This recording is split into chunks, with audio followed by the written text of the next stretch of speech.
যদি তুমি সফল হও তাহলে তোমার ছেঁড়া জামাটাও একটা ইতিহাস, আর যদি তুমি ব্যর্থ হও তাহলে তোমার ব্যবহৃত দামি সোনাটাও একটা উপহাস।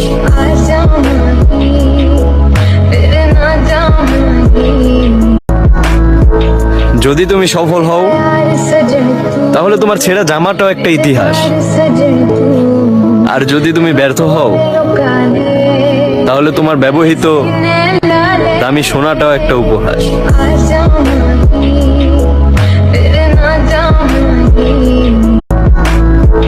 যদি তুমি সফল হও তাহলে তোমার ছেঁড়া জামাটাও একটা ইতিহাস, আর যদি তুমি ব্যর্থ হও তাহলে তোমার ব্যবহৃত দামি সোনাটাও একটা উপহাস।